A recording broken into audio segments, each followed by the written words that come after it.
लो भाई बब्बन, बन गई तस्वीर। जरा देखकर बताओ कैसी बनी है। अरे भाई मोहन, मेरी सलाह मानो तो तुम रहने ही दो। एक पेंटर बनना तुम्हारे बस की बात नहीं है। हाँ, तुमने सही कहा। मुझे भी कुछ ऐसा लगता है। खैर, आज शाम की गाड़ी से मैं शहर वापस जा रहा हूँ। कुछ जरूरी काम आ गया है। शहर से वापस आने के बाद तुमसे मिलता हूँ। मोहन अपने घर के दरवाजे पर ताला लगा देता है और वहां से चला जाता है। फिर उसी रात अचानक तेज हवाएं चलने लगती हैं। चारों तरफ डरावना माहौल बन जाता है। तभी मोहन की बनाई हुई पेंटिंग की वो औरत एक खतरनाक चुड़ैल में बदल जाती है और पेंटिंग से बाहर आ जाती है।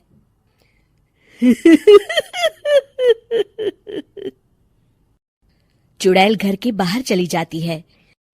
वहीं दूसरी तरफ दो चोर लाला सुखीराम के घर से चोरी करके भाग रहे होते हैं। दोनों भागते भागते गांव के चौराहे के पास पहुंच जाते हैं। तभी अचानक वो चुड़ैल उन दोनों के सामने आ जाती है।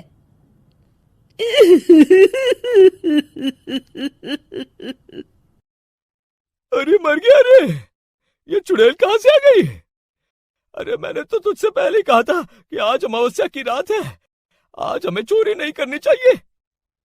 हाँ भाई बिल्ला, तुमने बिल्कुल सही कहा। जरा इसके दांत तो देखो, कितने बड़े हैं। चुड़ैल उन दोनों की तरफ बढ़ती है। अरे चुड़ैल दीदी, तुम चाहो तो ये सारे पैसे और जेवर ले लो, लेकिन हम दोनों को कुछ मत करना।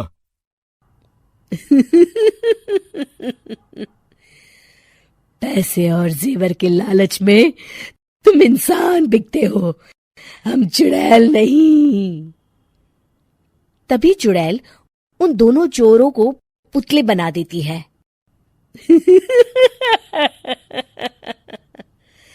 मैं किसी को नहीं छोड़ूंगी। अब कोई मुझसे नहीं बच सकता।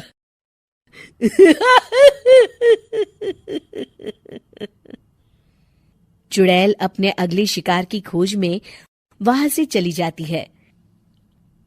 गांव की दूसरी ओर जाने पर चुड़ैल को हरिया, बिरजू और बब्बन दिखाई देते हैं।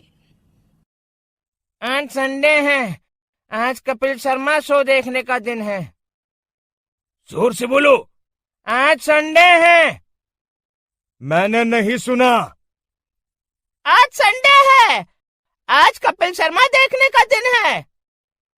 हाँ, ये हुई ना बात। अरे ये कपिल शर्मा कौन है जो ये लोग उसे देखने के लिए इतने उतावले हुए जा रहे हैं?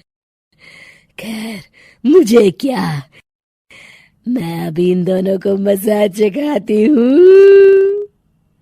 चुड़ैल तेजी से उड़कर उन तीनों के सामने आकर खड़ी हो जाती है।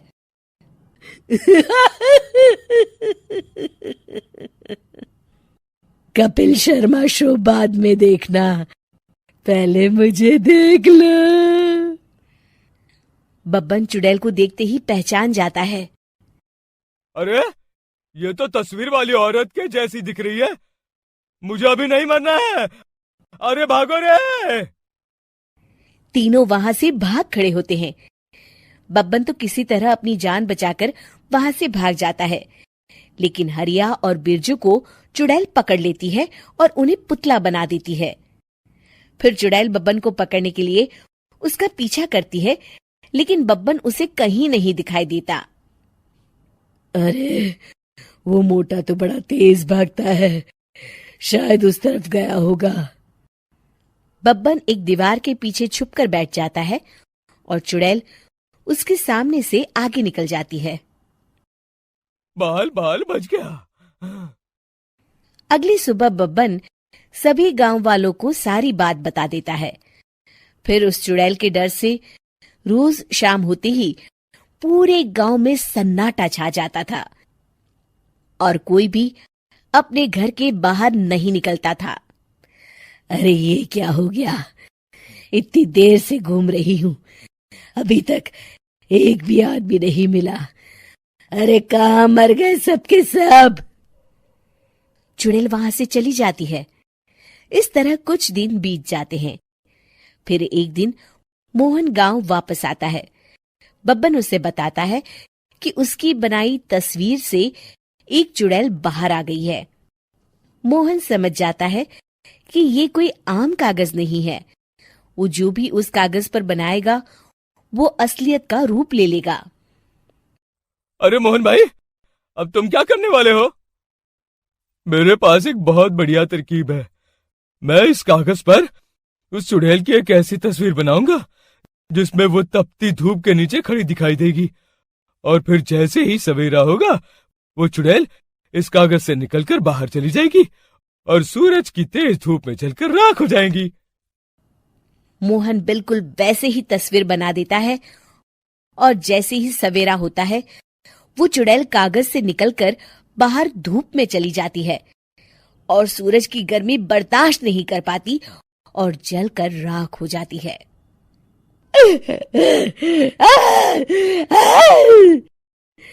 ये मुझे क्या हो रहा है?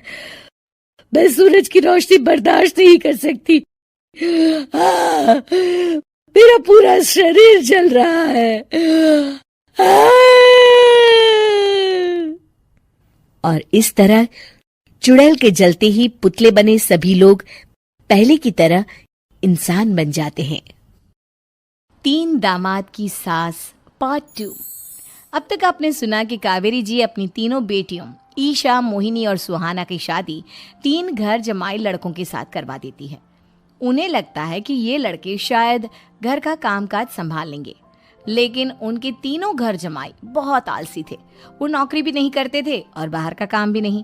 कावेरी जी ने अपनी बेटियों से कहा कि वो प्रेगनेंसी का बहाना बनाकर अपने पतियों को सबक सिखाए। अब सुनिए आगे। मम्मी, आपने जैसा कहा था हमने वैसा ही किया, लेकिन देखिए ना, विवेक का हाल तो वैसा का वैसा ही है। घर में ना सुबह का नाश्ता बनता है और ना खाना। नौकरी पर जाने की बात करूं तो खाने को दौड़ते हैं मुझे। हाँ मम्मी, मैंने भी सुमित को कितनी बार कहा कि अगर नौकरी नहीं करनी तो कोई छोटी सी दुकान ही खोल लो। घर का खर्चा कैसे चलेगा? देखो दोपहर के 12 बजने आए और जनाब अभी तक सो रहे हैं। हाँ मम्मी, ईशा और सुहाना ठीक कहती हैं। अविनाश का भी यही हाल है। जब मैंने अपनी प्रेगनेंसी के बारे में कहा तो मुझसे कहने लगा, अरे दूसरी लड़कियां तो 9-9 महीने तक नौकरी करती है, बस डिलीवरी के टाइम छुट्टी लेती है। मोहिनी, तुम भी नौकरी करो। अब मुझे कहाँ नौकरी मिलेगी? मम्मी बताओ अब मैं क्या करूं? हे भगवान, क्या सोचकर घर जमाई दामाद लाई थी मैं कि मेरी बेटियां मेरे पास रहेंगी और खुश रहेंगी, लेकिन इन आलसी दामादों ने तो हमारी जिंदगी को भी प्रॉब्लम में डाल दिया है। मैं तो कहती हूँ मम्मी, हम लोग वापस अपनी जॉब पर जाना शुरू कर देते हैं। बता देते हैं इन लोगों को कि हमने प्रेगनेंसी का बहाना किया है। नहीं नहीं बेटा, ऐसी गलती भी मत करना। अगर तुमने ऐसा किया तो इन तीनों की आदत और खराब हो जाएगी। अरे आज नहीं तो कल कभी तो तुम प्रेग्नेंट होगी, तब वापस यही प्रॉब्लम आएगी। तब क्या करोगी तुम तीनों? हाँ मम्मी, आपकी बात तो बिल्कुल सही है। इन लोगों को तो सुधारना ही पड़ेगा। लेकिन कैसे? अपने बच्चों के आने की खबर सुनकर भी इन लोगों पर कोई असर नहीं हो रहा। पैसे कमाने के लिए घर से बाहर निकलना ही नहीं चाहते ये तीनों। अब मेरे दिमाग में एक प्लान आया है। तुम तीनों चिंता मत करो, उन तीनों को बुलाओ, फिर मैं बात करती हूँ। थोड़ी देर बाद कावेरी जी अपने तीनों दामादों को सामने बुलाकर अपनी बात कहना शुरू करती हैं। अविनाश, सुमित और विवेक, देखो बेटा, मैं ना तुम तीनों से बड़ा प्यार करती हूँ, इसीलिए तो तुम्हें घर जमाई बना कर रखा है मैंने। अरे मम्मी जी, सीधे सीधे कहिए ना, क्या बात है? प्यार तो हम भी आपको बहुत करते हैं। अरे मम्मी जी, आपकी इज्जत भी बहुत करते हैं। अरे भाई, आपके जैसी सास और कमाने वाली बीवी सबको मिलती है क्या? हाँ मम्मी, विवेक और सुमित ठीक कह रहे हैं। आपकी बेटी से शादी करके मेरी तो जिंदगी ही अच्छी हो गई है। जानती हूँ मैं, और ये भी जानती हूँ कि तुम तीनों अपने अपनी बीवियों से बहुत प्यार करते हो। बेटा, बात ऐसी है कि हमारे कुल गुरु ने कहा है कि प्रेग्नेंट होने के बाद मेरी तीनों बेटियां शुरू के 4 महीने हमारे गांव में जाकर रहेगी, जहां मेरे चाचा जी रहते हैं। अरे लेकिन क्यों मम्मी, गांव में जाकर रहने की क्या जरूरत है इन तीनों को? वो क्या है ना बेटा, हमारे परिवार को एक श्राप है। अगर मेरी बेटियों ने यहाँ पर बच्चा पैदा करने की कोशिश की तो उनके बच्चों को कुछ भी हो सकता है। इसलिए अब से लेकर 4 महीने पूरे होने तक इन्हें गांव वाले घर में रहना पड़ेगा। हाँ तो इसमें प्रॉब्लम क्या है मम्मी जी, हम भी वहाँ जाकर रहेंगे, पिकनिक मनाएंगे। अरे भाई बीवी जहाँ हम भी वहाँ। हाँ यार, आइडिया तो बहुत अच्छा है। शहर की जिंदगी में रह रहकर परेशान हो चुके हैं, अब कुछ दिन गांव में बिताएंगे। तुम लोग समझने की कोशिश क्यों नहीं करते? तुम में से कोई भी वहां नहीं जा सकता, और मैं यहाँ रहूंगी ना तुम तीनों के साथ। 4 महीने की तो बात है, उसके बाद ये तीनों ही लौट कर आ जाएंगी। ठीक है मम्मी जी, अब हमारे बच्चों का सवाल है तो ये तो करना ही पड़ेगा। कावेरी अपनी तीनों बेटियों को कुछ दिन के लिए घर से बाहर कहीं दूसरे शहर में रहने के लिए भेज देती है। कुछ दिनों के बाद, अरे मम्मी जी बहुत दिन से पिज्ज़ा नहीं खाया, मंगवाइए ना। क्या बताऊं बेटा, पहले तो बेटियां खर्चा दे देती थी क्योंकि उनकी नौकरी थी, लेकिन अब तो मेरे पास पैसे ही नहीं बचे। थोड़े बहुत पैसे हैं जो बच्चों की डिलीवरी में काम आएंगे। लेकिन मम्मी जी, आपकी बेटियों को वापस आने में तो अभी बहुत वक्त बाकी है। वही सोच सोच कर परेशान हो रही हूँ। सोच रही हूँ कल से दूध भी बंद करवा देती हूँ। अब दूध वाले को देने के लिए पैसे भी तो नहीं है ना। अरे नहीं नहीं मम्मी जी, अगर दूध भी बंद करवा दोगी तो मुझे चाय कहाँ से मिलेगी, और चाय के बिना मैं तो मर ही जाऊंगा। क्या करूं बेटा, इसके अलावा हमारे पास कोई ऑप्शन नहीं है। मेरे पास पैसे ही नहीं बचे। इस तरह कावेरी जी धीरे धीरे अपने तीनों दामादों को पैसे देना बंद कर देती हैं और घर में खाने पीने की चीजें लाना भी बंद कर देती है। अब वो तीनों बुरी तरह से परेशान होने लगे थे और इसलिए एक दिन तीनों प्लान करके घर से बाहर निकलते हैं और बाजार में जाने के बाद, यार अच्छा खाना खाए हुए कितने दिन हो गए, पता नहीं कब अच्छा खाना मिलेगा। हमारी बीवियों के जाने के बाद तो हमारी हालत भिखारियों जैसी हो गई है यार। कुछ भी हो, मुझे तो आज पिज्जा खाना ही खाना है। जेब में 1 रुपया नहीं और पिज्जा खाएगा, कहाँ से आएंगे पैसे? अरे देख वहाँ सामने बोर्ड पर क्या लिखा हुआ है, कंप्यूटर पर काम करने के लिए एक आदमी की आवश्यकता है।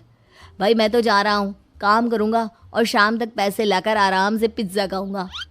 जा जा, तुझे कोई काम नहीं देने वाला, हम तो घर जा रहे हैं। चल भाई सुमित।